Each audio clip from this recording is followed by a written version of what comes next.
Baik, Assalamualaikum warahmatullahi wabarakatuh. Saya Alfian Darmuan dari kelas A3 semester 8, jurusan Ilmu Hukum, di mana pada kesempatan kali ini saya akan sedikit mereview dan sedikit mempresentasikan pertemuan materi keempat pada matkul Hukum Media. Mohon maaf bila saya sedikit membaca karena saya juga kurang menguasai materinya. Yang pertama yaitu pokok-pokok hukum media.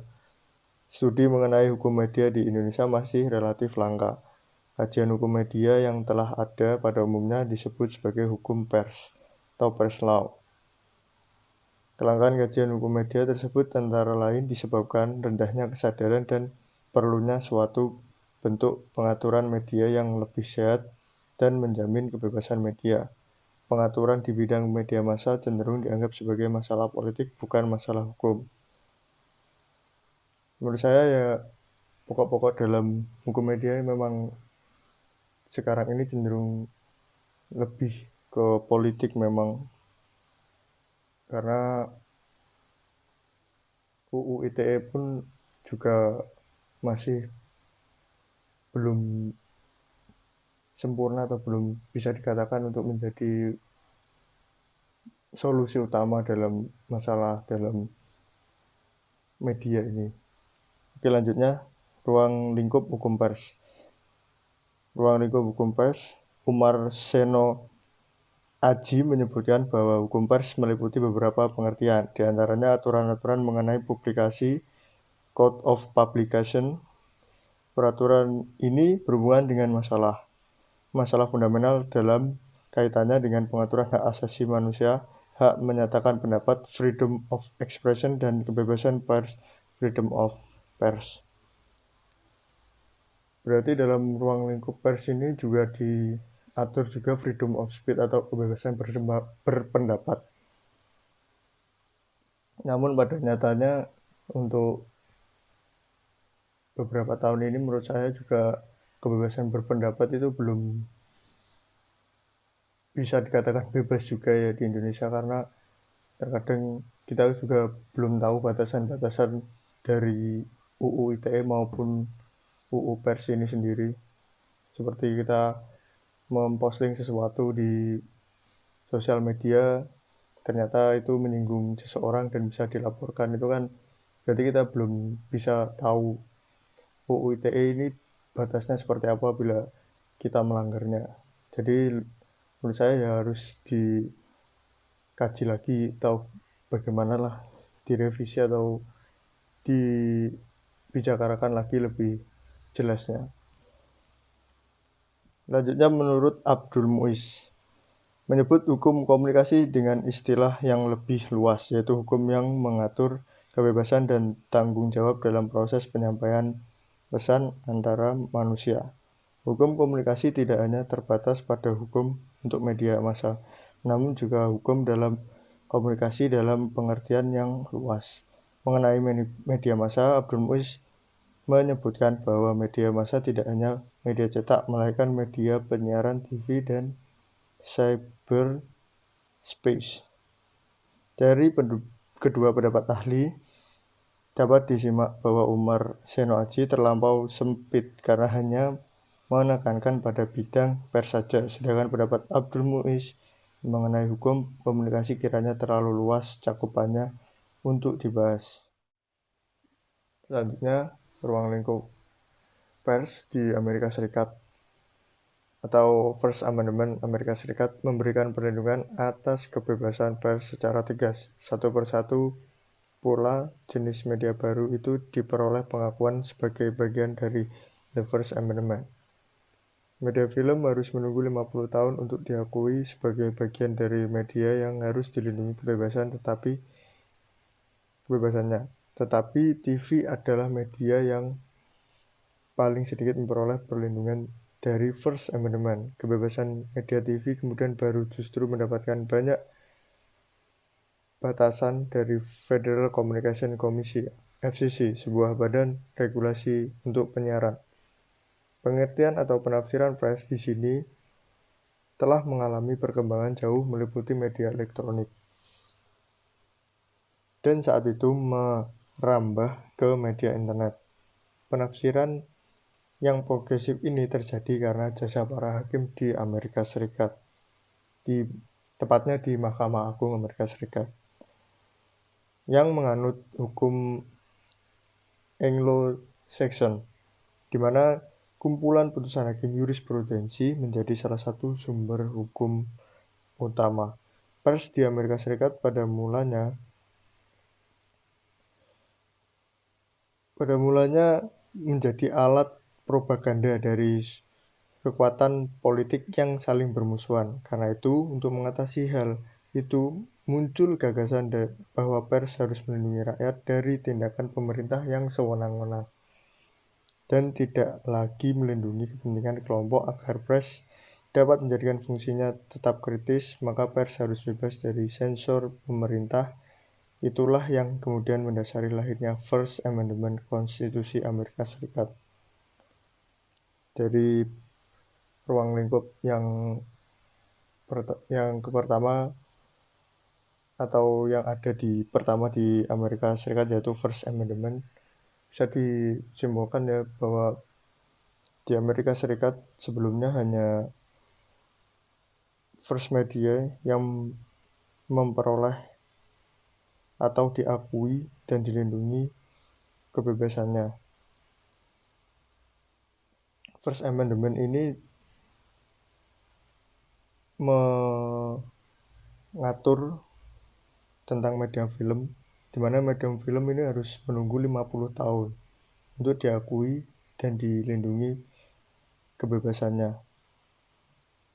Tetapi justru pada saat TV itu malah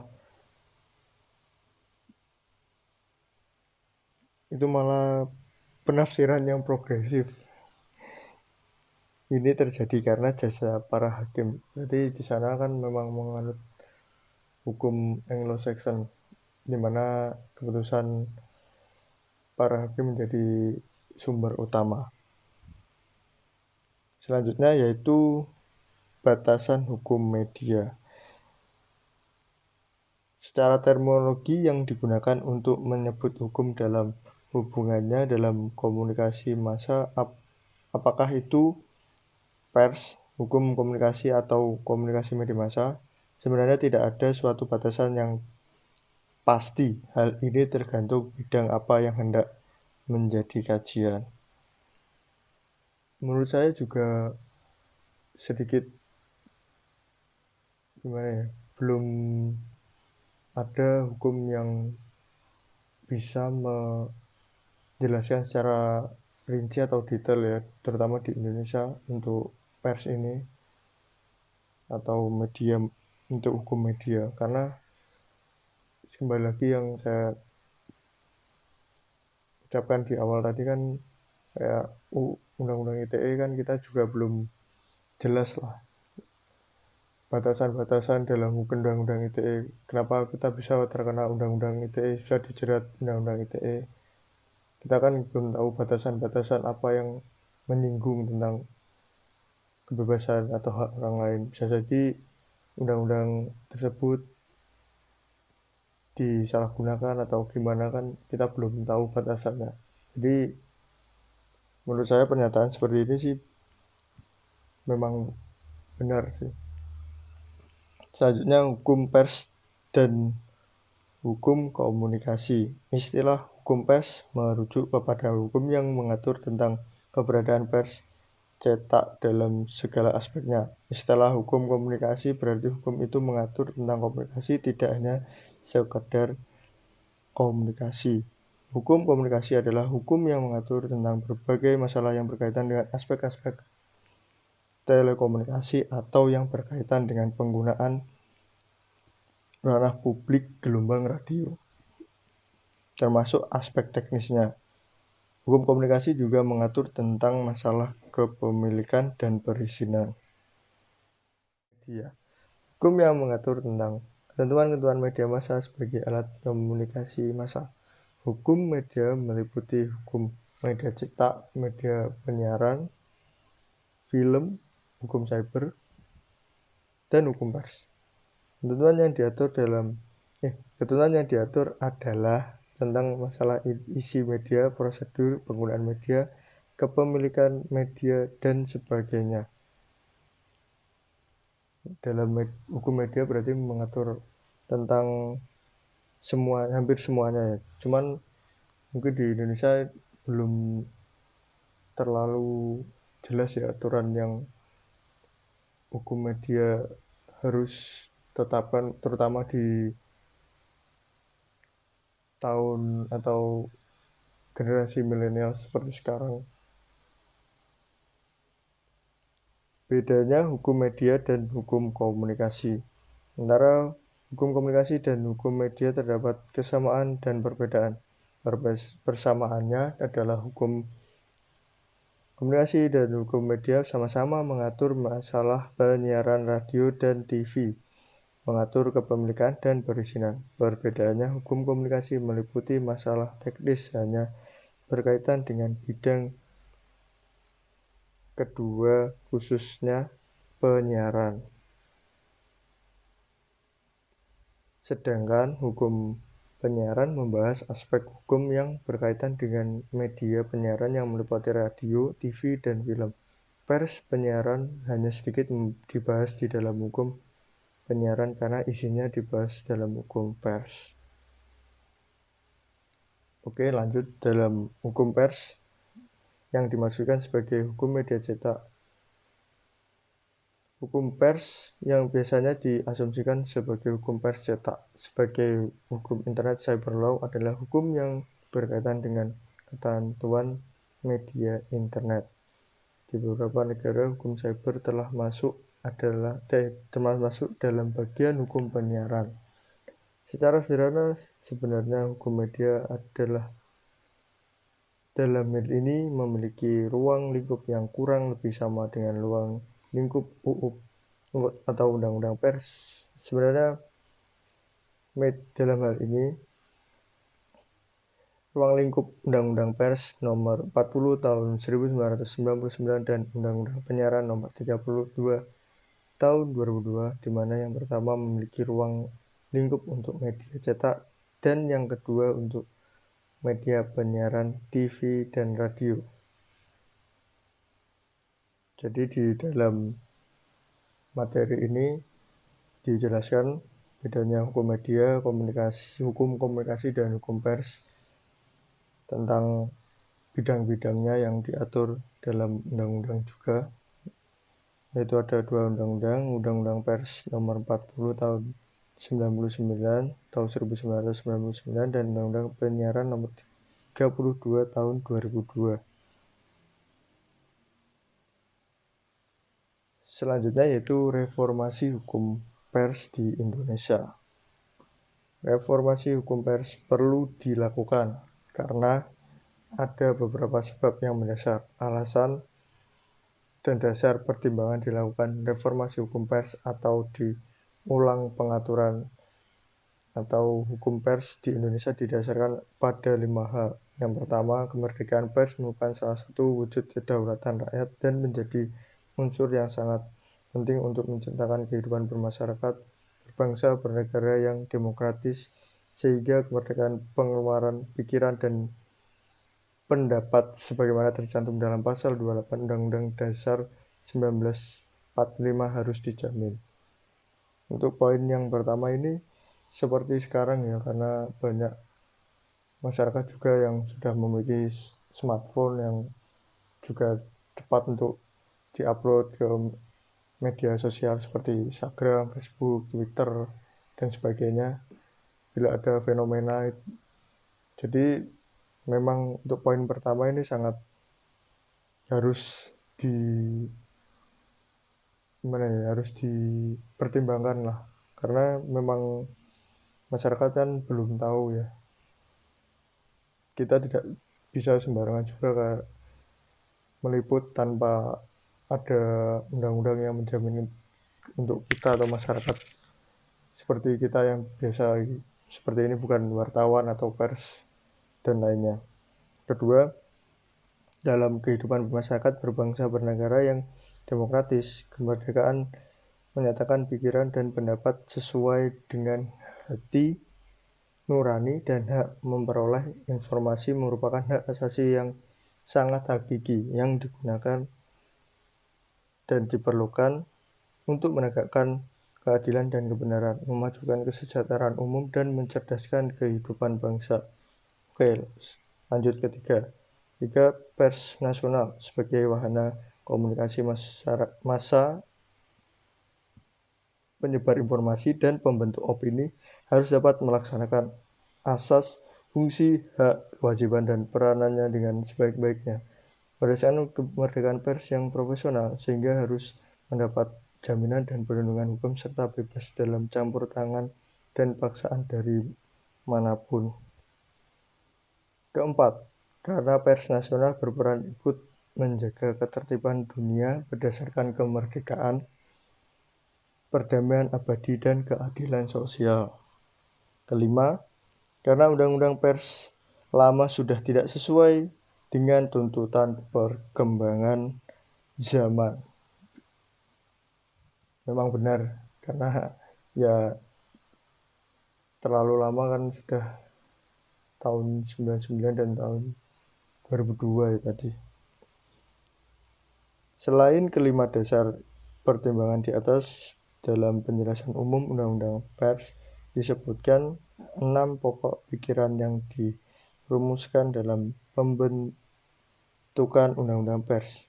Yang pertama, agar pers berfungsi secara maksimal sebagaimana diamanatkan pasal 28 Undang-Undang Dasar Negara Republik Indonesia tahun 1945, maka perlu dibentuk Undang-Undang Pers. Yang kedua, adanya keyakinan bahwa dalam kehidupan yang demokrasi itu pertanggungjawaban kepada rakyat terjamin. Sistem penyelenggaraan negara yang transparan, berfungsi, serta keadilan dan kebenaran terwujud. Ketiga, dipahami bahwa pers yang memiliki kemerdekaan untuk mencari dan menyampaikan informasi juga sangat penting untuk mewujudkan hak asasi manusia yang dijamin dengan ketetapan TAP MPR nomor XVII-MPR-1998 tentang HAM.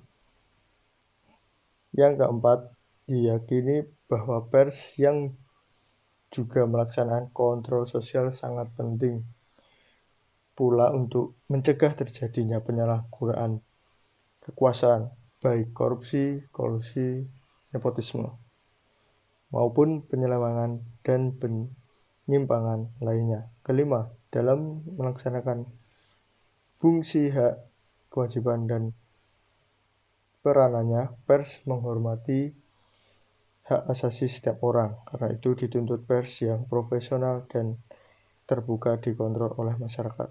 Keenam, untuk menghindari pengaturan yang tumpang tindih, Undang-Undang Pers ini tidak mengatur yang sudah diatur dengan ketentuan peraturan perundang-undangan lainnya.